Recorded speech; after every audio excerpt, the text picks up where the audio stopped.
Imagine you are a 7-year-old child. You are in primary one. You are wearing a school uniform.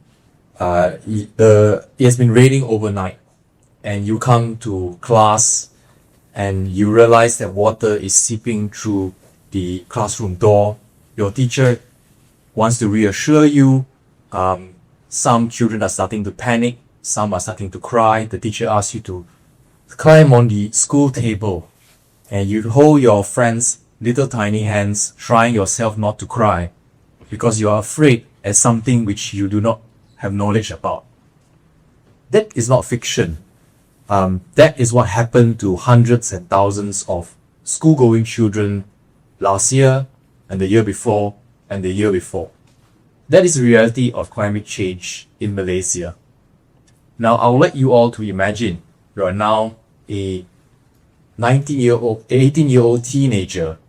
You grew up in a kampong or a village, and it is a forest nearby which you have known all your life. Your grandmother has fond names for certain trees. There's a river which you and your siblings used to play, and year by year you see the forest diminishing, getting cut down, chainsaw by chainsaw, tractor by tractor, year by year, permit by permit. That is the reality of deforestation in Malaysia. And I'd like to bring you to the next slide now. The picture on the left is Kuala Lumpur in 1985. The picture on the right is Kuala Lumpur in 2022. I think a picture speaks 1,000 words, and in this case, more so. While Malaysia has undergone rapid urbanization, we have also seen devastating deforestation. And all these scenarios lead us to the question, mana hutan kami? It is Malay for where are our forests? And that tagline is no longer a rhetorical question today. Today, mana hutan kami is a climate change lawsuit, is a climate change movement. I'm going to tell you the story about how 6 young Malaysians decided that they no longer wish for school-going children to brave through floods. They no longer wish for our pristine greenery to be stripped off irreversibly, and they wanted to stand up and do something about it. And I'm merely their lawyer, but I'm going to tell you about their story. But to understand the climate change lawsuit, we need to go back in time. The year is 1992. It is Rio de Janeiro in Brazil. It is the Earth Summit, where leaders from all over the globe congregate together to try to find solutions to global warming and the problems that Earth is facing. In this summit, our then Prime Minister, Dr. Mahathir Mohamad, made a promise that Malaysia's land cover will have at least 50% forest cover forever. 50% forest cover. That is the promise that Malaysia made to the world. And that promise has been crystallized in national policy documents since when Dr. Mahathir Mohamad became Prime Minister again, as the 7th Prime Minister, he again reaffirmed that promise before the United Nations in 2019. And as recently as 2023, the recent Prime Minister, Dato Sri Anwar Ibrahim, also repeated this same promise of 50% forest cover. And for the longest of time, the Malaysian government has said to us, don't worry, we have always been above 50%. In fact, the figure of around 54 to 55% has always been bandied about. But these 6 young Malaysians and many young Malaysians began to question, if it's so good on paper, why does reality look so different altogether? So they engage an expert, and that expert, relying on data sets from the European Research Joint Center, discovered something alarming, that between 4.27 to 4.51 million hectares of Malaysia's rainforests are earmarked for deforestation. So they are earmarked, they have not been logged yet, but there's an imminent threat in the next 2, 3, 5 years that this pristine rainforest will be converted for timber production, for monoculture plantations like rubber, and for commercial exploitation. How large is 4.27 to 4.51 million hectares? Well, it's the size of Perak and Johor combined. So for an international perspective, that is almost as large as Switzerland. So that if all these rainforests are cleared, we will drop to 47% forest cover. That is below the 50% target. In other words, a broken promise. And you may ask, trees are trees. So what if trees are fallen down? How does that impact our lives? But I think most people here in the audience are wiser than that. The science is unambiguous. Forests are our national flood protection system. The roots hold the soil together. And if forests are destroyed, we also destroy our natural flood barrier system that has protected communities for thousands of years. And let me give you some data. In 2024, the National Statistics Department estimated that flood-related losses are around 933 million in Malaysia. In 2023, it is only around 755 million. So in 1 year, it has shot 178 million ringgit increase. And by 2025, you are projected to hit above the 1 billion mark. And I've not even begun to talk about the mental, social, social impact of destroyed homes, of wrecked livelihoods, of missing school days that children will have to experience because of floods. Forests also regulate our temperature. Those who live in the Klang Valley, like all of us, will know that heat waves are beginning to gain more frequent than usual. I passed by the dormitories in UKM. I used to stay in dormitories in University of Malaya more than 10 years back. And even then, with one fan shared between 3 people per room, it was sweltering hot. And I can't imagine what it feels like today. I would also like to talk about how forests impact the indigenous communities, from the Termia people in Kelantan to the Penang people of Sarawak. They are very much vulnerable. Their livelihood, their way of life, their very identity is shaped by the forests. And these forests sit on the edge of logging concessions, and they are vulnerable to decisions made in corporate boardrooms which they will never be invited in. I also want to talk about how deforestation impacts much more than this category of people, much more than the others. And it is the youth and the children of today, tomorrow, and the decades to come. Because they will suffer disproportionately the most gravest effects of deforestation and climate change that will come in the next 10 and 20 years. And the worst part is they have no say over today's policies, which will bring to reality that nightmare that will happen in 10, 20 years to come. And this is where the Mana Hutan Kami lawsuit comes into the picture. This is a lawsuit spearheaded by 6 individuals.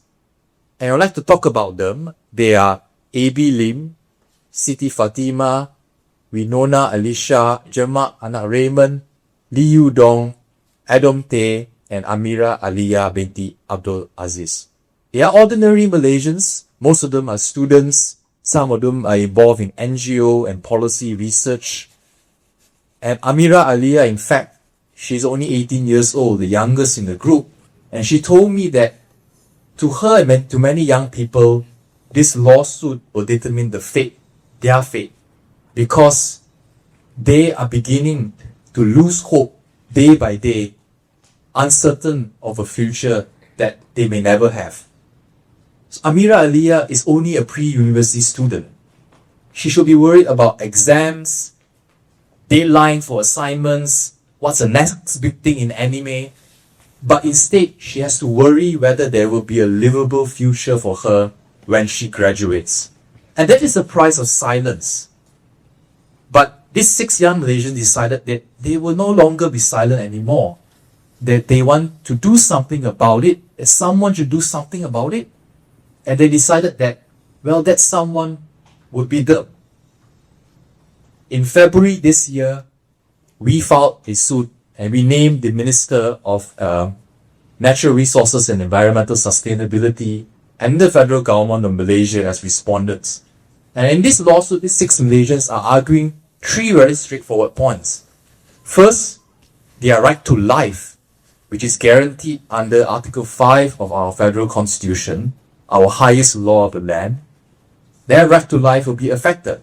Right to life includes the right to live in a healthy, sustainable environment.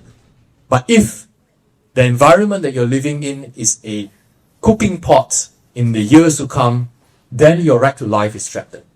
Second, their right to equality, protected under Article 8 of the Federal Constitution, is affected. They are saying that they are being discriminated because they will disproportionately suffer the effects of climate change, but those who cause the effects of climate change, namely the adults like myself, the Gen Xers and the boomers, they will not live long enough to see the full consequences of climate change. They are the ones who will suffer more than the adults. And thirdly, there's a breach of a legal concept called legitimate expectation. It's very simple. It's simply the fact that when a government makes a promise to the people, a clear promise of 50% forest cover, and then does not adhere to that promise, we should be able to go to courts and hold the government accountable at the end of the day. And one of the applicants, I'll not name her, said to me in confidence, and it will stay with me. She said that, honestly, I'm afraid. I know there's risks involved. I don't know the extent yet, but I know there will be consequences if I sue the government. But Jiet, I feel it's important that we just try our best. So they know the risks. And as a lawyer, I know there are risks involved when you sue the government today. And these 6 Malaysians, they are not oblivious, they are not naive to the risks involved. But yet, they decided to press on. And I can't emphasize enough how proud I am of them for taking this important step. And this lawsuit has triggered many positive outcomes. It was widely covered by the press when we launched a PC about it. Apparently, it also got quite viral in social media. There were around 500,000 views on Instagram and 300,000 views on TikTok alone for a video on this lawsuit. And there are hundreds of emails from volunteers seeking how they could help out this lawsuit, from a 15-year-old student to a 75-year-old uncle. He felt that he had a responsibility that he owed to the next generation. They wanted to help. So I would also like to, at this moment, zoom out a little bit, because this lawsuit is not only unique to Malaysia, it is part of a global awakening. You see, so this is the TikTok video that got viral. It is part of a global awakening, as I mentioned. In the Netherlands, Ugenta Foundation, which included children, filed a lawsuit against the Dutch government for climate inaction. And in 2019, the Dutch Supreme Court ruled that the government is not doing enough to combat climate change, and mandated the Dutch government to cut carbon emissions by at least 25%. So the children won in Netherlands. And in Colombia, a group of youths filed a lawsuit on behalf of the Amazonian rainforest because it was being locked to death. And in 2019, the Colombian Supreme Court made a very novel ruling that the Amazonian rainforest is a legal entity that has legal rights, like you and me. And when they are being cut down, they should stop. The court should be able to order the government to stop doing that. And in South Korea, groups of youths also filed a lawsuit against the South Korean government because they are saying that their climate change legislation does not have emission targets for 2031 to 2049. And so the court said, you have to do something about it. And that prompted the legislation to initiate moves to set emission targets for 2031 to 2049. So this is part of a global movement. And in Malaysia, I would argue there is even a heavier responsibility to do our part. Because Malaysia is one of only 17 mega diverse countries in the world. You will not believe it, but our forests are in fact older than the Amazonian rainforest. We are a planetary treasure. There are species here in Malaysia that do not exist in anywhere else in the globe. And so we have a duty, if not to our future generation, if not to this country, to the world, to the earth at large, to ensure that our unique rainforests in Malaysia are protected. Now, at the end of the day, Mana Hutan Kami is not just about trees. It is about who we are as a people. It is about the promises that we have made to each other and to the environment. It is about standing up, speaking up to prevent a destruction of something so precious and irreplaceable as our rainforests at the end of the day. And if these 6 young Malaysians are able to establish that their right to life, their right to equality, and their legitimate expectation has been breached, then this decision will reverberate far beyond our shores. Now at this point, I would just like to have a show of hands. How many of you are between 18 to 30 years old in this hall today? I'll take almost all, except the front row maybe. And I remember how it is being a youth. You are idealistic, energetic, full of ideas. There's so many injustices and unfairness in the world which you want to be part of the solution with. But you also doubt yourself. You feel uncertain.